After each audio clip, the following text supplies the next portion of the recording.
Tukoy na ang may-ari ng van na sumabog sa Lamitan, Basilan na ikinamatay ng 10 katao. Isang sospek na rin ang hawak ng mga otoridad. Umaaksyon si Rome Lopez.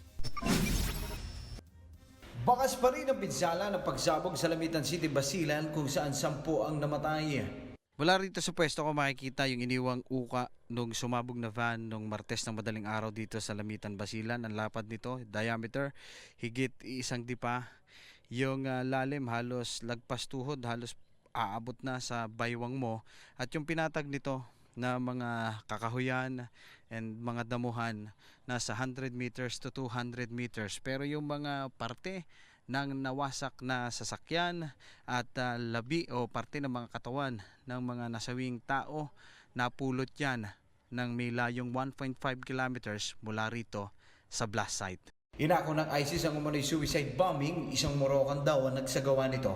Pero ang lokal na pamahalaan, extorsyon ang nakikitang motibo sa pag-atake.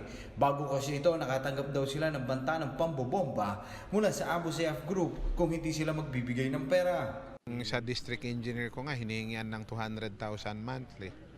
Wala rin daw natatanggap na report tungkol sa isang foreign terrorist, pero ang isang residente kinilalang larawan ng umano'y suicide bomber.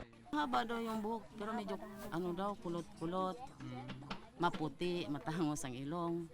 Samantala, hawak na ng Lamitan PNP ang isang Jainul Indalin na isang manong Muslim preacher matapos siyang mahulihan ng granada ilang oras lang matapos ang pagsabog sa Lamitan.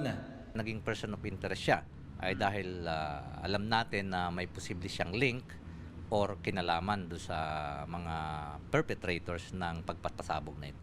Natukoy na rin ang may-ari ng sumabog na van. Ayon sa militar, nabili ito ng isang pulis Lamitan sa Osamis noong taong 2014 at nagpasa-pasa na hanggang mabenta sa isang Haji Satar na operator ng van rental sa probinsya.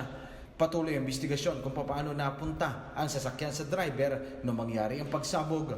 Umaaksyon, Rome Lopez, News 5.